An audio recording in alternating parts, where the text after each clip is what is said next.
subcommittee will come to order. Members present will be permitted to submit written statements to be included in the official hearing record. Without objection, the hearing record will remain open for 5 calendar days to allow statements, questions, and extraneous material for the record subject to length limitations in the rules. I'm excited to be here today because we meet today to discuss South Asia nations of the Indian Ocean region, a group of states that are small in number but more and more consequential on the world stage. Bangladesh, India, the Maldives, Nepal, Sri Lanka are also becoming more central to the U.S. foreign policy and national security. These nations collectively include over 1.5 billion residents, about a fifth of the world's population. The Trump administration has taken a holistic view of Asia understanding, and the Western Pacific and the Indian Ocean are deeply interconnected.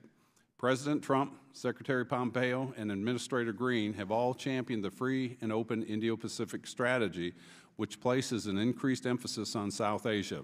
The United States is putting forward a very different proposal for the region, one that would protect freedom and openness instead of relying on bribery and predation. Our diplomats need to be creative, effective, and properly resourced. Apart from these important regional strategic considerations, South Asia presents a diverse spread of intractable other foreign policy challenges. In the last year, 700,000 plus Rohingya have fled ethnic cleansing in Burma to seek refuge in Bangladesh.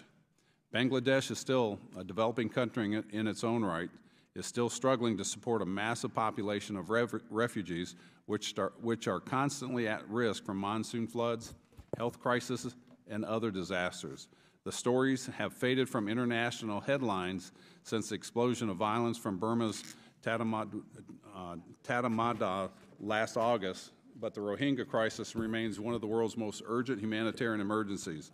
Bangladesh faces a host of other challenges: militancy, extrajudicial killings, and a troubled electoral season, to name just a few.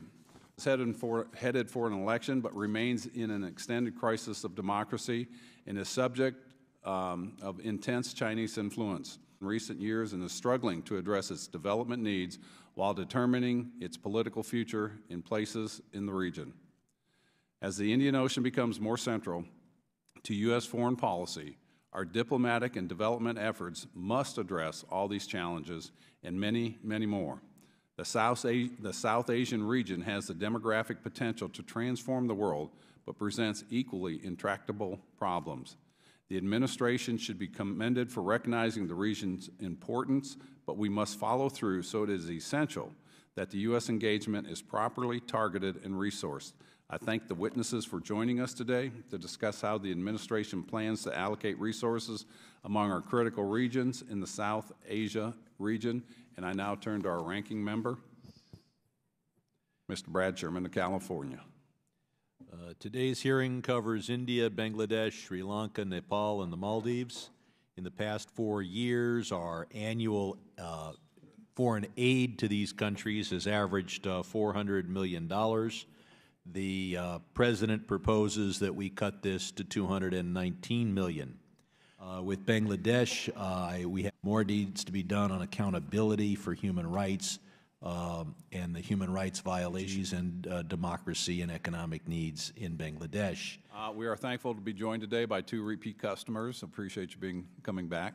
The Honorable Alice G. Wells, Principal Deputy Assistant Secretary to the Bureau of South and Central Asian Affairs at the U.S. Department of State.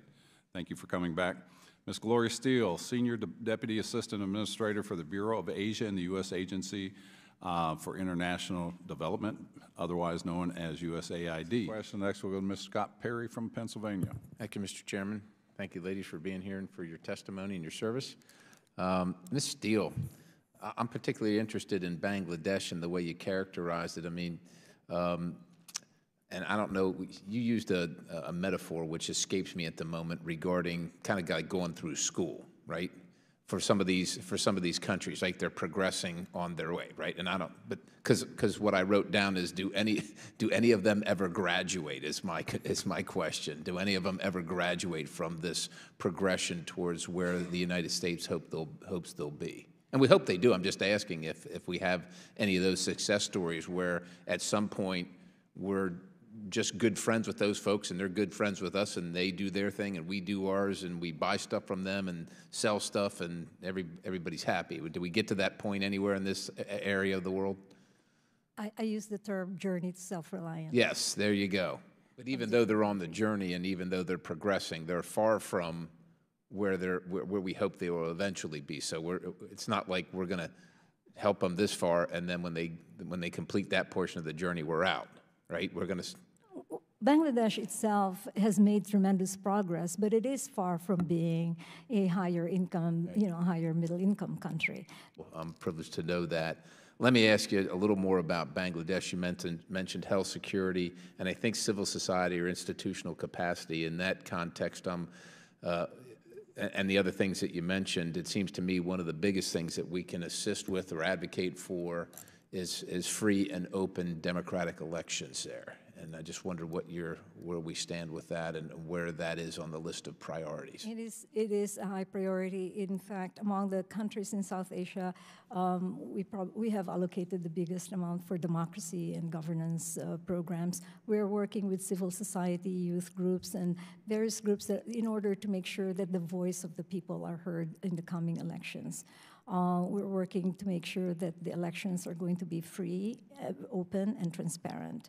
And we have been working with them for several months now, in fact, over a year, which is what is necessary. We can't just work on the day off or after. Well, we're very interested in Congress to see the outcome of that, and I just wanted to impress upon that fact upon you. Ambassador, I see that you want to add some. No, it's very much part of our political dialogue. The last elections were not contested by the major opposition party, and that detracts, from the strength of the government. And when I met today with the foreign minister of Bangladesh, I reiterated what our Ambassador Bernakat in Dhaka, has been underscoring privately and publicly: the need for a contested and fair election. Okay. No, it's very much part of our political dialogue. The last elections were not contested by the major opposition party, and that detracts, from the strength of the government. And when I met today with the foreign minister of Bangladesh, I reiterated what our Ambassador Bernakat in Dhaka, has been underscoring privately and publicly: the need for a contested and fair election. Okay.